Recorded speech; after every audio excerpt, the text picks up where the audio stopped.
আমরা শুরু করার আগে একটু সিলেবাসটা দেখি, ঠিক আছে? এনটিআরসি এর যে স্কুল সিলেবাস, সেখানে আমাদের যে টপিকস আছে হলো ক বিভাগ, সেটা হলো বীজগণিত। খ বিভাগ হলো জ্যামিতি, গ বিভাগ ক্যালকুলাস, এবং ঘ বিভাগ হলো সাধারণ অন্তরক সমীকরণ অর্থাৎ differential equation, ordinary differential equation. এখানে মোট বিভাগ হলো 4টি। তো এর মধ্যে বীজগণিতের যে 1 নাম্বার, আমরা কিন্তু সিরিয়ালে যাব, ঠিক আছে? একদম সিরিয়ালে টপিকস বাই টপিকস আমরা আলোচনা করব এবং এর রিলেটেড যে প্রবলেম আছে সেগুলো সমাধান করব। তো আমাদের 1 নাম্বার টপিক হলো বাস্তব সংখ্যা। এর মধ্যে হলো স্বাভাবিক সংখ্যা বা আমরা যাকে বলি ন্যাচারাল নাম্বার, এরপর পূর্ণ সংখ্যা বা ইন্টিজার, এরপর মূলদ সংখ্যা বা রেশনাল নাম্বার। এই তিনটা মিলে এগুলো সবই হলো বাস্তব সংখ্যার পার্ট। আর অসমতা কিন্তু আলাদা একটা টপিক, সেটা বাস্তব সংখ্যা রিলেটেড, বাট এখানে অনেকগুলো প্রমাণ আছে, সেজন্য এটা নিয়ে আমাদের আলাদা লেকচার হবে। তাহলে আপনারা যারা স্কুল নিবন্ধন দিবেন, আপনাদের জন্য বাস্তব সংখ্যা থেকে স্বাভাবিক সংখ্যা, পূর্ণ সংখ্যা, মূলদ সংখ্যা এবং এর রিলেটেড যে ম্যাথ গুলো আছে সেগুলো ভালো করে করতে হবে। আর যারা কলেজ নিবন্ধন দিবেন, কলেজের সিলেবাসটা একটু দেখি। কলেজের ইউনিট হলো 10টি।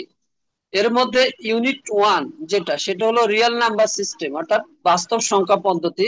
এখানে field and order properties, natural number, integer, rational number, absolute value and their properties, এই এতটুকু এতটুকু হলো বাস্তব সংখ্যার অংশ। আর বেসিক ইনইকুয়ালিটিস বা মৌলিক অসমতা, এটা হলো আলাদা একটা পার্ট। তো আমি আবারও বলতেছি, আপনারা যারা স্কুল এবং কলেজ নিবন্ধন দিবেন, উভয় ক্ষেত্রে কিন্তু আপনাদের প্রথম টপিক হলো বাস্তব সংখ্যা পদ্ধতি, আর দ্বিতীয় টপিক হলো মৌলিক অসমতা বা আমরা অসমতা বলতে পারি। সবাইকে আর কথা ক্লিয়ার?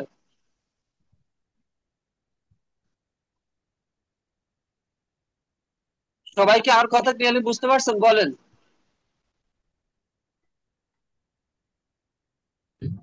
জি স্যার, বুঝা যাচ্ছে। আচ্ছা, তো আমরা এর জন্য প্রথমেই আমরা বাস্তব সংখ্যা দিয়ে শুরু করব, যেটা স্কুল এবং কলেজ নিবন্ধনে একই টপিকস, একই ধরনের প্রশ্ন আসে। তাহলে আপনারা এখানে বাস্তব সংখ্যা, যারা এখানে অনেকে আছেন শুধু স্কুল নিবন্ধন দিবেন, অনেকে আছেন শুধু কলেজ নিবন্ধন দিবেন, অনেকে আছেন দুটাই দিবেন। এই জন্য আমরা একসাথে টপিক যেগুলো মিল আছে সেগুলো একসাথে নিব, যাতে আপনাদের উভয় দিকে বেনিফিট হয়। ঠিক আছে? তো আমাদের বাস্তব সংখ্যার যে প্রথম পার্ট, সেটা হলো আহ, বাস্তব সংখ্যা কাকে বলা হয়। তো বাস্তব সংখ্যা হলো সংখ্যাগুলোর একটি সেট, যা আমাদের জীবনে, দৈনন্দিন জীবনে ব্যবহার করা হয়। তবে এটা হলো সাধারণ কথা। আমরা বলবো ধনাত্মক পূর্ণ সংখ্যা, ঋণাত্মক পূর্ণ সংখ্যা এবং শূন্য, ভগ্নাংশ এবং অমূলদ সংখ্যা, এই সবগুলো কি বাস্তব সংখ্যার অন্তর্ভুক্ত। আমরা যদি একটা রিয়েল লাইন বা সংখ্যার একটা ড্র করি, যেমন মাঝখানে থাকে কি জিরো, আর এদিকে কি থাকে, বাম দিকে কি থাকে, নেগেটিভ, তাই না? -1, -2, আর এদিকে থাকে +1, +2, এভাবে ইনফিনিটি বা অসীম পর্যন্ত যেতে থাকবে। তাহলে আমরা বলবো ধনাত্মক পূর্ণ সংখ্যা বা পজিটিভ ইন্টিজার, তারপর নেগেটিভ ইন্টিজার, শূন্য, ভগ্নাংশ, মূল সংখ্যা যতগুলো থাকবে এই রিয়েল নাম্বার সিস্টেমে, এখানে যতগুলো থাকবে সবগুলো কি বাস্তব সংখ্যার অংশ। এই জন্য বাস্তব সংখ্যার সেটকে আমরা এভাবে লিখি -ইনফিনিটি, প্লাস ইনফিনিটি, অর্থাৎ মাইনাস অসীম থেকে প্লাস অসীম পর্যন্ত যতগুলো সংখ্যা থাকবে সবগুলো কি বাস্তব সংখ্যার অন্তর্ভুক্ত। সেটা নেগেটিভ হতে পারে, পজিটিভ হতে পারে, জিরো হতে পারে, ভগ্নাংশ হতে পারে, দশমিক দিয়ে হতে পারে অর্থাৎ 0.3 বা 0.4, এরপরে এরকম ভগ্নাংশ 1/2, 3/4, এরকম ভগ্নাংশ থাকতে পারে। ঠিক আছে? এগুলো সবগুলো আপনারা কম বেশি জানেন। তারপরে আমাদের টার্গেট হলো বেসিক থেকে ডিটেলস আলোচনা করা, সেজন্য আমি বলেছি। তো জিরো দেখেন, অরিজিন, এদিকে হলো সবগুলো কি পজিটিভ ইন্টিজার, এদিকে কি নেগেটিভ ইন্টিজার। তো আমরা বাস্তব সংখ্যা তাহলে কি বললাম, পৃথিবীতে যত ধরনের সংখ্যা আছে সবগুলোই কি বাস্তব সংখ্যা। জটিল সংখ্যা হলো আলাদা একটা পার্ট। যতগুলো সংখ্যা আমরা দেখি সাধারণত -ইনফিনিটি থেকে +ইনফিনিটি পর্যন্ত সবগুলো হলো বাস্তব সংখ্যা। এখন এর মধ্যে একটা হলো স্বাভাবিক সংখ্যা, ন্যাচারাল নাম্বার। এটা শুরু হবে 1 থেকে। এই যে 1 থেকে অসীম পর্যন্ত যতগুলো সংখ্যা আছে সবগুলো হলো স্বাভাবিক সংখ্যা। এখানে কোনো নেগেটিভ আসবে না, কোনো জিরো আসবে না, কোনো ভগ্নাংশ আসবে না। এই কথাগুলো কিন্তু মাথায় রাখতে হবে। হ্যাঁ, এবার এই যে এখানে লেখা আছে যে স্বাভাবিক সংখ্যা 1 দিয়ে শুরু হয়। এরপর স্বাভাবিক সংখ্যা সিরিয়াল হলো এটা 1 2 3 4 5 6 ডট ডট এভাবে অসীম পর্যন্ত যেতে থাকবে। এরপর আমরা যদি বলি সেটা হলো সেট আকারে যদি লিখি n equals to 1 2 3 dot dot এভাবে আপনারা লিখতে পারেন। বাস্তব সংখ্যাকে n দ্বারা প্রকাশ করা হয়। এরপর হলো পূর্ণ সংখ্যা বা ইন্টিজার। বাস্তব সংখ্যার সেটের অর্থাৎ রিয়েল নাম্বার সিস্টেমের যে সেটটা আছে এখানে, এই যে সংখ্যা রেখা যেটা আছে, এখানে যতগুলা পূর্ণ সংখ্যা আছে সবগুলাকে আমরা বলবো ইন্টিজার। সেটা +3ও ইন্টিজার হতে পারে, -3ও ইন্টিজার হতে পারে, 0ও ইন্টিজার হতে পারে। শুধু ইন্টিজার কে হবে না, যেগুলো হলো ভগ্নাংশ অর্থাৎ 0.3 বা হাফ বা 3/4 এগুলা কখনো ইন্টিজার বা পূর্ণ সংখ্যা হবে না। ঠিক আছে, পূর্ণ সংখ্যা মানে 0 হতে পারে, পজিটিভ হতে পারে, নেগেটিভ হতে পারে। ওই এরপর আমরা যদি বলি যে ধনাত্মক পূর্ণ বাসায় সংখ্যা ক্লাস কোনগুলো, করতে দেখতে স্যার। দেখেন একটু খেয়াল করেন, সবাই একটু সাউন্ডটা বন্ধ রাখেন, কোশ্চেন করার সময় সাউন্ড অন করেন। ধনাত্মক পূর্ণ সংখ্যা বা পজিটিভ ইন্টিজার কোনগুলা, এক থেকে এভাবে যেগুলো যেতে থাকবে ধনাত্মক পূর্ণ সংখ্যা। আবার যেগুলো হলো মাইনাস দিয়ে সেগুলো হলো নেগেটিভ ইন্টিজার বা ঋণাত্মক পূর্ণ সংখ্যা। আর শূন্য হলো আলাদা। তাহলে আমরা যখন পজিটিভ ইন্টিজার বলবো তখন 1 থেকে অসীম পর্যন্ত, আবার ঋণাত্মক পূর্ণ সংখ্যা হলো -1 থেকে অসীম পর্যন্ত, আর শূন্য তো আলাদা থাকবে। এরপর আমরা যদি দেখি সেটা হলো মূলদ সংখ্যা কাকে বলে। এই মূলদ সংখ্যা দিয়ে পরীক্ষায় ম্যাথ বেশি থাকে। মনে রাখবেন যেগুলো সংখ্যাগুলোকে ভগ্নাংশ আকারে প্রকাশ করা যায়, অর্থাৎ দুটি পূর্ণ সংখ্যার অনুপাত বা ভগ্নাংশ হিসেবে প্রকাশ করা যায়, সেগুলো হলো মূলদ সংখ্যা। যেমন 3/4 একটা মূলদ সংখ্যা, এটা একটা ভগ্নাংশ।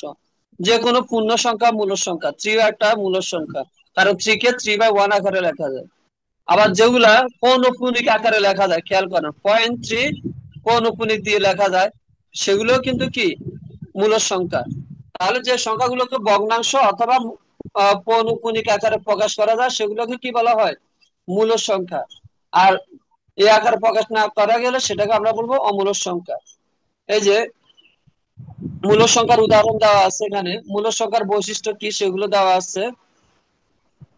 যেমন 0.5 0.333 এটাও মূলদ সংখ্যা, কারণ এটা 0.3 পৌনঃপুনিক হবে।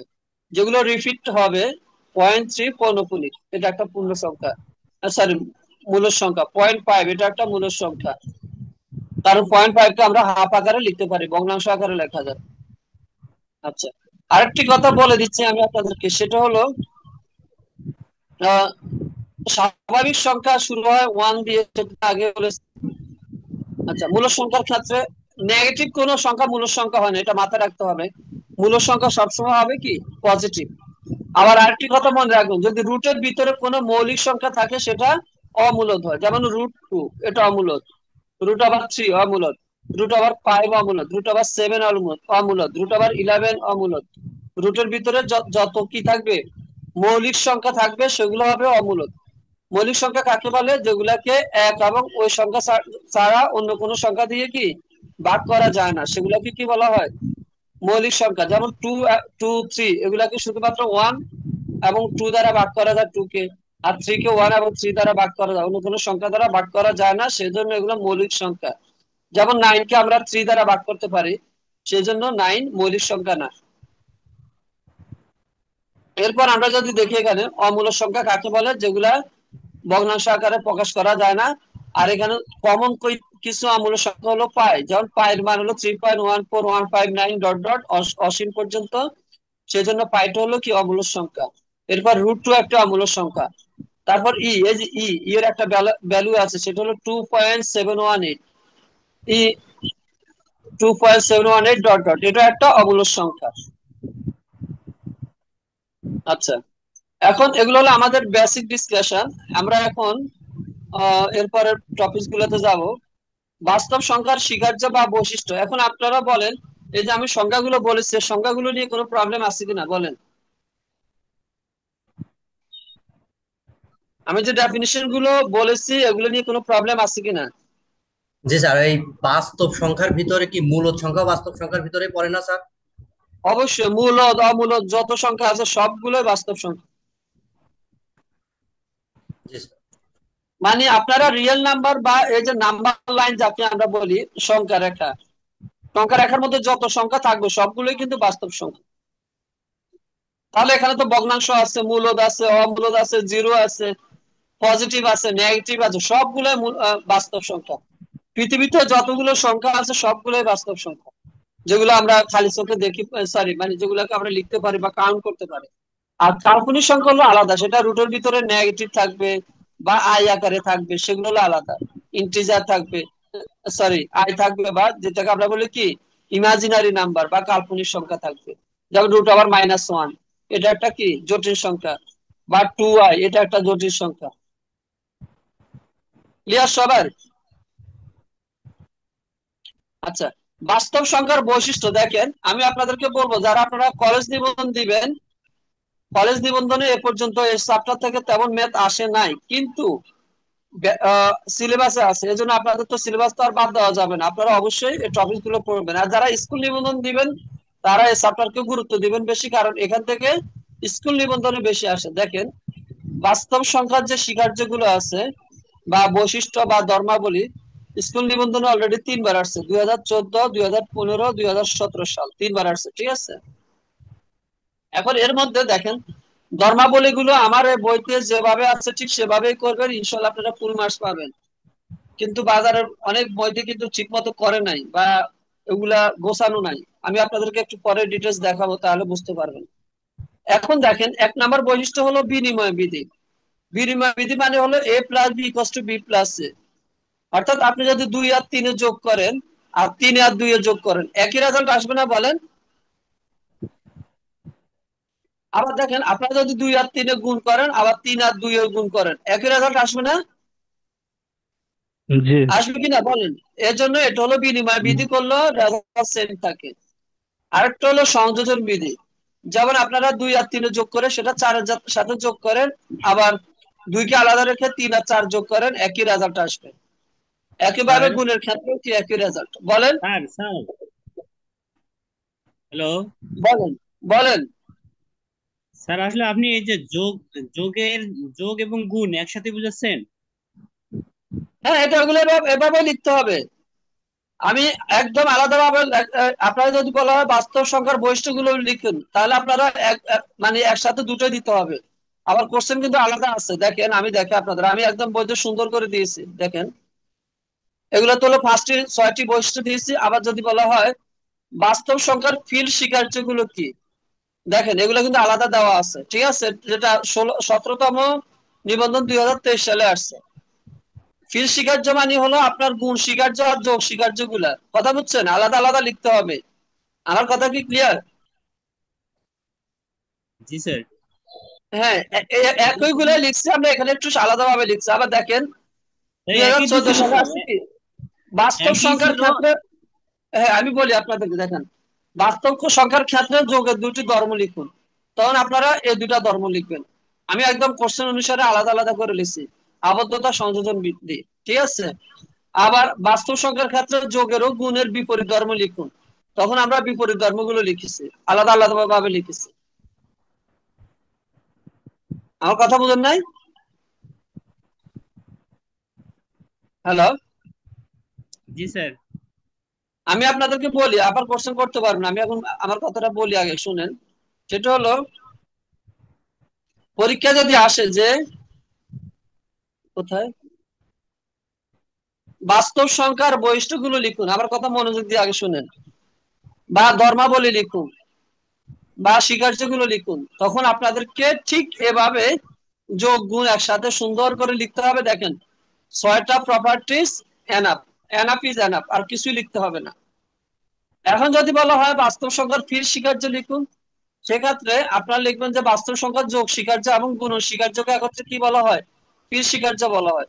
তাহলে যোগ স্বীকার্য গুলো সুন্দর করে আগে দেখাবেন, এরপর গুণ স্বীকার্য গুলো দেখাবেন। আবার যদি বলা হয় বাস্তব সংখ্যার ক্ষেত্রে যোগের দুটি ধর্ম লিখুন, যখন দুটি যোগের ধর্ম লিখবেন ওই আগের গুলা থেকেই লিখবেন আর কি, গুণের যোগ এবং স্যার গুণের বিপরীত ধর্ম লিখুন। হ্যাঁ বলেন। স্যার, ওই বাস্তব সংখ্যার যে স্বীকার্যগুলো, ওগুলা কিন্তু ওই স্বীকার্যগুলো কিন্তু ফিল্ড স্বীকার্য এবং মানে ফিল্ড স্বীকার্যের মধ্যে আছে, তাই না? হ্যাঁ হ্যাঁ, আছে আছে। আছে। এখন আপনি যেমন ফিল্ড শিকারীদের মধ্যে আবদ্ধতা বিধি প্রথমে আছে, তারপরে সংযোজন বিধি, তারপরে এককের অস্তিত্ব বিধি, তার বিপরীতের অস্তিত্ব হ্যাঁ, বিধি। ওটাও যদি আমরা এভাবে লিখি হবে না? সিরিয়াল মেনটেন করতে হবে এমন কোনো কথা নাই। ওকে স্যার, ঠিক আছে স্যার। হ্যাঁ, আর আরেকটা ম্যাটার হলো আপনি ফিল্ড স্বীকার্য মানে যোগ স্বীকার্য এবং গুণ স্বীকার্য, এই জন্য আমরা যোগ স্বীকার্য গুলো আলাদাভাবে দেখাবো, গুণ স্বীকার্য গুলো আলাদাভাবে দেখাবো যখন আর যদি ফিল্ড স্বীকার্য বৈশিষ্ট্য বলবো। চাই, আর যদি বৈশিষ্ট্য বৈশিষ্ট্য চাই তাহলে তাহলে দুটো একসাথে দেবো। একসাথে লিখে দিব 6টা, আচ্ছা ঠিক আছে স্যার। মিনিমাম 5টা লিখলে এনাফ। আচ্ছা দেখেন, এখানে এবিসি গুলো কি আসলে? এবিসি হলো যে কোনো বাস্তব সংখ্যা, সেটা 1 2 3 নিতে পারেন, 4 5 6 নিতে পারেন, বা নেগেটিভ নিতে পারেন, যে কোনো বাস্তব সংখ্যা নেওয়া যায়। আচ্ছা, তাহলে এটা হলো সংযোজন বিধি, আমি ইংলিশ বাংলা দুটোই লিখেছি। এরপর হলো বন্টন বিধি বা ডিস্ট্রিবিউটিভ ল, যদি আপনারা দুটা সংখ্যা যোগ করে এর সাথে গুণ করেন, আবার এই দুটা গুণ করেন, একই রেজাল্ট আসবে না বলেন? এগুলোকে দেখাতে হবে উদাহরণ দিয়ে। ধরেন এই যে দেখেন 2 3 4, 4 আর 3 যোগ করেন কত হয়? 7, 7 দুগুণে কত? 14, আবার 3 দুগুণে 6, 7 দুগুণে 8, কত হয়? মানে এবি প্লাস এসি করলে কত হয়? 14 হয় না? 8 প্লাস 6। আমার কথা ক্লিয়ার? জি স্যার, ক্লিয়ার মানে স্যার। একবার জি। এটার সাথে গুণ হবে, আরেকবার এটার সাথে গুণ হবে। আচ্ছা, এরপর দেখেন আরেকটা কি, ক্লোজার ল বা আবদ্ধতা বিধি, অর্থাৎ দুটি সংখ্যা গুণ করলে, মানে দুটো বাস্তব সংখ্যা যদি আপনারা যোগ করেন, দেখেন আমি নিচে ব্যাখ্যা লিখে দিচ্ছি, আপনাদের কিন্তু বাজারের বইগুলাতে এরকম ব্যাখ্যা নাই, মিলাই দেখুন কথাগুলো। দুটা বাস্তব সংখ্যা যদি যোগ করেন সেটা একটি বাস্তব সংখ্যা হবে, আবার দুটা বাস্তব সংখ্যা যদি গুণ করেন সেটি একটি বাস্তব সংখ্যা হবে। আমি সাইড নোটে আবার লিখে দিচ্ছি এখানে। পরীক্ষার নোট, এই যে নোট লিখছি, এগুলা পরীক্ষায় লেখা কোনো বাধ্যতামূলক না, তবে বোঝার জন্য আমি লিখেছি। যেমন আপনি দুই বাস্তব সংখ্যা, তিনও বাস্তব সংখ্যা, 2 আর 3 যোগ করলে কি হয়? 5 হয়, সেটি একটি বাস্তব সংখ্যা। আবার 2 আর 3 গুণ করলে কত হয়? 6 হয়, সেটা একটা বাস্তব সংখ্যা। এটাকে বলা হয় ক্লোজার প্রপার্টিজ বা আবদ্ধতা ধর্ম। এরপর দেখেন, যে কোনো বাস্তব সংখ্যাকে যদি আপনি 0 যোগ করেন এর সাথে, ওই সংখ্যায় থাকে। আবার যে কোনো বাস্তব সংখ্যা 1 দ্বারা গুণ করেন, ওই সংখ্যায় থাকে। এই জন্য আমরা বলি 0 is the identity of addition and 1 is the identity of multiplication। আবার একটা হলো বিপরীতের অস্তিত্ব বিধি। এই যে দেখেন, এই যে আমি এই কথাগুলো লিখছি, এগুলো কিন্তু সাইড নোট, এগুলো না লিখলেও হবে। এই যে নোট যতগুলো লেখা আছে, যে এতটুকু, এগুলো বোঝার জন্য। 6 নম্বর ধর্মটা দেখেন, আপনারা যদি ধরেন কোন সংখ্যার সাথে তার বিপরীত সংখ্যাটা যোগ করেন, সেটা 0 হয়। যেমন 5 এর সাথে তার বিপরীত সংখ্যা কত? -5, এটা যোগ করেন, তাহলে কত আসবে? রেজাল্ট কত আসবে বলেন? 5 প্লাস -5, মানে 5 -5 0 হয়ে যাবে না? আবার কোন সংখ্যাকে তার বিপরীত দ্বারা গুণ করলে কি হবে? 1 হবে। এটা হলো এক্সিস্টেন্স অফ ইনভার্স বা বিপরীতের অস্তিত্ব। এখন যদি এই 6টা ধর্ম আপনারা জানেন, তাহলে বাকিগুলো আপনারা লিখতে পারবেন। এখন পরীক্ষা যদি আসে যে বাস্তব সংখ্যার ফিল্ড স্বীকার্য গুলো লিখুন, তাহলে এখানে কিন্তু একসাথে যোগ স্বীকার্য, গুণ স্বীকার্য দুটাই আছে। যেমন আমরা যদি এখানে দেখি, খেয়াল করেন, এই যে একটু খেয়াল করেন, আমরা যদি এখানে দেখি, এই যে এটা হলো যোগ স্বীকার্য, এ প্লাস বি বিলংস টু আর, এটা হলো যোগের। আবার এ বিটা হলো কি? গুণ না? এখানে আবার এই যে এটা এ প্লাস বি প্লাস সি, এটা হলো যোগের, এটা হলো গুণের স্বীকার্য। কথা বুঝছেন? তাহলে যখন ফিল্ড স্বীকার্য বলবে, তখন এই দুটা কি আপনারা আলাদা আলাদা লিখবেন, একবার যোগ স্বীকার্য, একবার গুণ স্বীকার্য গুলা।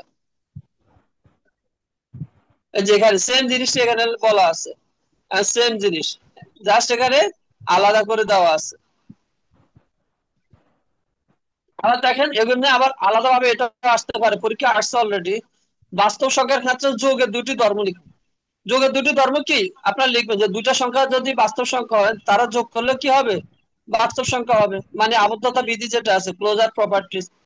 আবার দেখেন, দুইটা সংখ্যা আলাদা আলাদা যোগ করে আরেকটা সংখ্যার সাথে যোগ করলে যেটা হয়, সেটা আবার আলাদা ভাবে যোগ করলে কি হয়? একই রেজাল্ট আসবে, মানে এ প্লাস বি ব্র্যাকেট দিয়ে প্লাস সি দিলে যেটা আসবে, এ প্লাস বি প্লাস সি।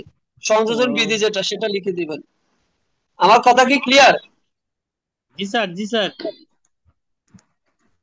আবার দেখেন, বাস্তব সংখ্যার ক্ষেত্রে যোগের ও গুণের বিপরীত ধর্ম লিখুন। এই যে আপনারা কি বই থেকে খুঁজে খুঁজে এগুলো বের করতে পারবেন বলেন?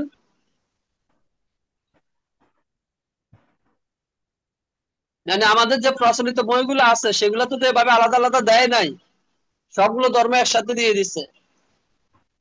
তো আমি এখানে আলাদা আলাদা ভাবে দিয়েছি আপনাদের, যাতে আপনাদের বুঝতে সুবিধা হয় এবং পরীক্ষা আসলে কমন অ্যান্সার করা যায়। যেমন বাস্তব সংখ্যার ক্ষেত্রে যোগের ও গুণের বিপরীত ধর্ম লিখুন।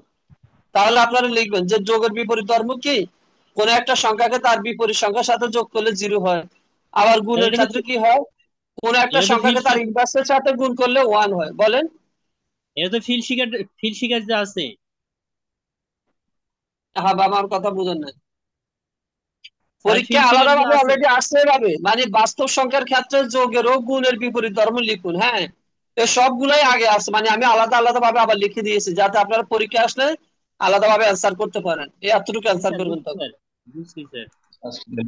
cheio. কি বলেন, এটা কি ভালো হয়েছে না খারাপ হয়েছে? ভালো হয়েছে স্যার, ঠিক Best. আছে স্যার, ভালো আছে। হ্যাঁ, আমি ওভাবে মানে খুঁজে খুঁজে আলাদা আলাদা ভাবে আবার অ্যান্সার করে দিছি, যাতে আপনি, কারণ আমি সব প্রপার্টিজ একসাথে দিলাম, তখন আপনারা খুঁজবেন যোগের বিপরীত ধর্ম, গুণের বিপরীত ধর্ম কোনটা কোথায় আছে, এগুলা খুঁজতে গিয়ে অনেক ঝামেলা হয়। আচ্ছা, মানে এর সবগুলাই কিন্তু বাস্তব সংখ্যার স্বীকার্য বা ধর্মাবলী। ঠিক আছে? জি স্যার। আচ্ছা। এরপর আরেকটা টপিক হলো order exists of real numbers, বাস্তব সংখ্যার ক্রম বা বিন্যাস। হ্যাঁ, তো সেটা হলো স্যার এখানে বাস্তব যে সংখ্যার বলেন। এই বিপরীত ধর্ম আছে না, এখানে উল্টা আছে চিহ্ন, একটা উল্টা, এটা ঠিক কি বলে? এই যে এখানে একটা চিহ্ন দেওয়া আছে, দেয়ার এক্সিস্ট, যোগ। There exist. There exist. There exist. ও এক্সিস্ট। এই যে আমি, হ্যাঁ এটা ঠিক আছে, কোশ্চেন হলে বলবেন। দেখেন এই যে এটা হলো উল্টাই, উল্টাই দেয়ার এক্সিস্ট, মানে এখানে যদি এ একটি বাস্তব সংখ্যা হয় কিন্তু শূন্য হতে পারবে না, তাহলে এর একটা ইনভার্স থাকবে। যেমন আপনি 5 যদি থাকে, 5 এর একটা ইনভার্স থাকবে, থাকবে না? সেটাও আবার বাস্তব সংখ্যা হবে। তখন ওই দুটো বাস্তব সংখ্যা মানে যদি আপনি গুণ করেন, সেটা হবে কি 1 হবে। যেমন 5 আর 5 ইনভার্স গুণ করেন, 1 হবে না? জি স্যার। মানে এ যদি একটা বাস্তব সংখ্যা হয়, তাহলে এ ইনভার্স তার বিপরীতে একটা বাস্তব সংখ্যা হবে। বিলংস টু মানে উপাদান, মানে এর মধ্যে থাকবে। তবে এটা কন্ডিশন হলো এ 0 হতে পারবে না। 0 তো একটা বাস্তব সংখ্যা, কিন্তু মানে এর ক্ষেত্রে 0টা হতে পারবে না। 0 ছাড়া যতগুলো বাস্তব সংখ্যা আছে সবার ক্ষেত্রে এই বিপরীত ধর্মগুলো প্রযোজ্য। ক্লিয়ার? আচ্ছা, এখন দেখেন বাস্তব সংখ্যার ক্রম বা বিন্যাস স্বীকার্য। এটা একদম সিম্পল বিষয়। দুটা এ বি যদি দুটা বাস্তব সংখ্যা হয়, তখন এই অবশ্যই কি বি এর থেকে বড় হতে পারে, অথবা বি এর সমান হতে পারে, অথবা বি থেকে ছোট হতে পারে, পারে না বলেন? জি।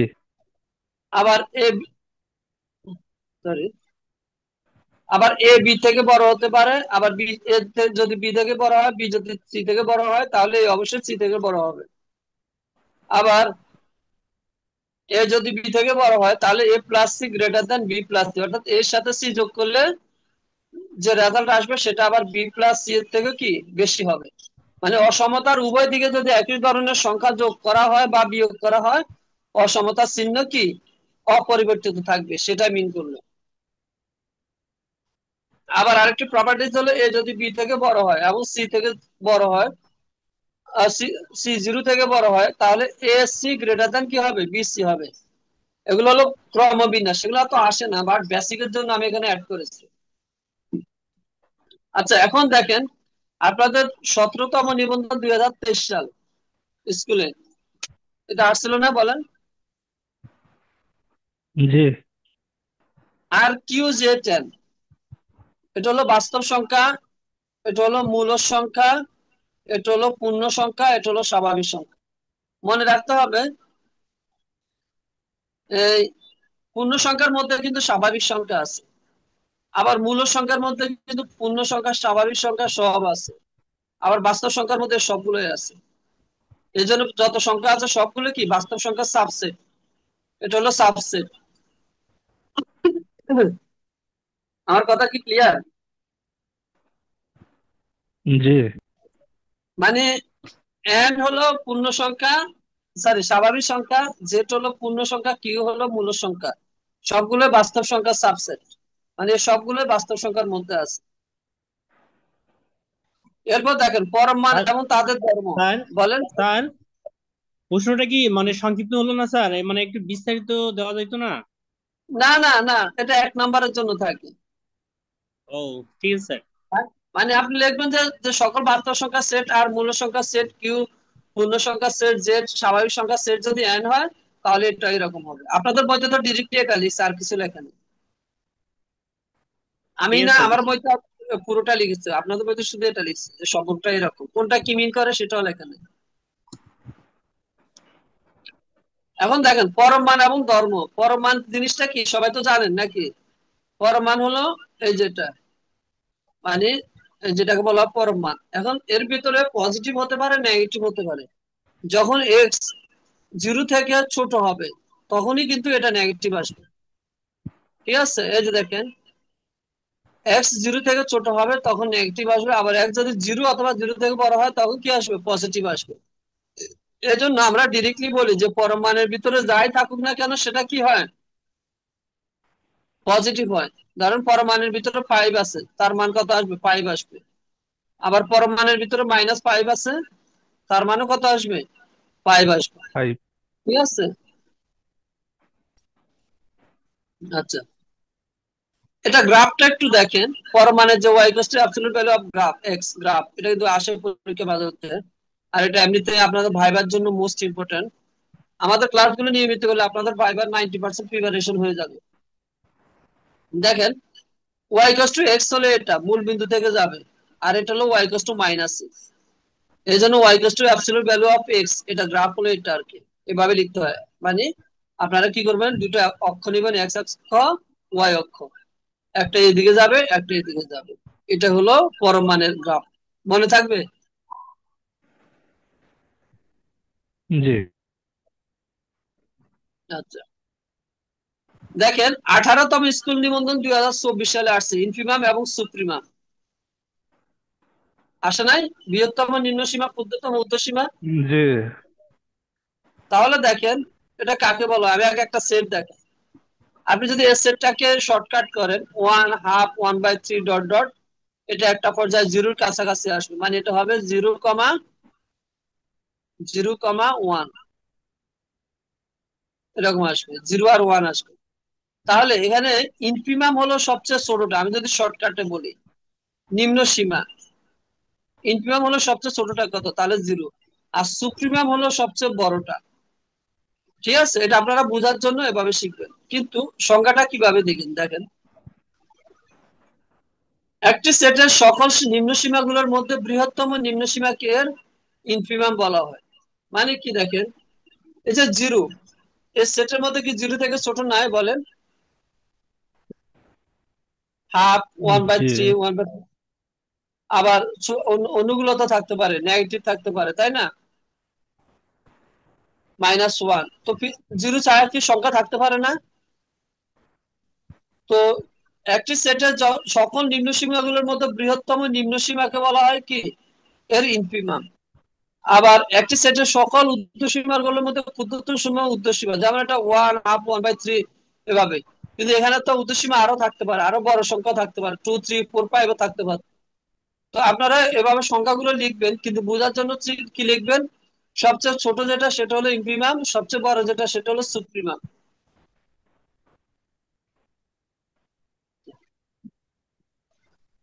এখন আসেন বিগত সালের প্রশ্ন সমাধান। সবাই কি আমার কথা শুনতেছেন? জি স্যার। আচ্ছা, প্রমাণ করুন যে √3 একটি অমূলদ সংখ্যা। তো এগুলো আমরা সেই 6 7 8 9 থেকে করে আসতেছি, 9 10 থেকে শুরু, তাই না? বলেন √3 একটা অমূলদ সংখ্যা, এটা কিভাবে প্রমাণ করব? প্রথমে আমরা ধরে নিব √3 একটি মূলদ সংখ্যা। মূলদ সংখ্যা মানে কি? আমরা ভগ্নাংশ আকারে ধরে নিব যে √3 p/q। ঠিক আছে, যেখানে p q পূর্ণ সংখ্যা এবং পরস্পর সহমৌলিক, মানে এদের মধ্যে কোনো কমন থাকবে না। আর কিউটা অবশ্যই 1 থেকে বড় হবে। এরপর আমরা বর্গ করে দিব। বর্গ করার পর তারপর এখানে রুট 3 স্কয়ার মানে 3, এখানে হবে P square by Q square. এরপর একটা কিউ কে আমরা বাম দিকে নিয়ে আসবো, তাহলে কি হবে 3 Q equals to P square by Q. এখন আপনারাই দেখেন এতটুকু কি ক্লিয়ার নাকি? এই ক্যালকুলেশন তো সবাই পারবেন, বলেন। জি স্যার।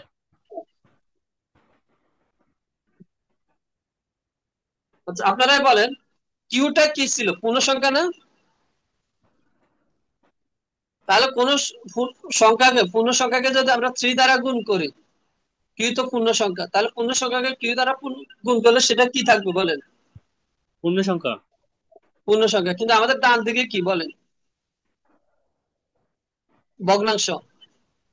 হুম। কারণ কিউ পূর্ণ সংখ্যা, কিউ পূর্ণ সংখ্যা এবং এটা সহমৌলিক, এই কথাটা লিখতে হবে, মানে এটা কোনো কমন থাকবে না। সহমৌলিক দেখেন, সহমৌলিক মানে এরকম ধরেন 9, 9 কিন্তু মৌলিক না, কিন্তু 9 আর যখন আমি 7 লিখবো তখন সেটা আবার সহমৌলিক হয়ে যাবে, মানে এদের মধ্যে কোনো কমন নাই। তা সহমৌলিক মানে মৌলিক হতে হবে এমন না, সহমৌলিক মানে এদের মধ্যে কোনো কমন থাকবে না। ঠিক আছে? জি স্যার। তাহলে তাহলে 3 Q equals to P square by Q. তাহলে আমাদের ডান দিকে হলো ভগ্নাংশ, বাম দিকে হলো পূর্ণ সংখ্যা, তাহলে কি ইকুয়াল দেওয়া আছে, তাহলে কি এটা মিলবে বলেন? কথাটা কি সত্য? না। তাহলে 3 কিউ পূর্ণ সংখ্যা, কিন্তু পি স্কয়ার বাই কিউ একটি ভগ্নাংশ। এই জন্য আমরা যে ধরেছি যে √3 একটি মূল সংখ্যা, সেটা কি অযৌক্তিক। তার মানে আমাদের ধারণা কি অযৌক্তিক, √3 পূর্ণ সংখ্যা নয়, মূল সংখ্যা নয়, √3 হবে কি একটি অমূল সংখ্যা। পারবে না এটা? এই যে কথাগুলো এখানে লেখা আছে।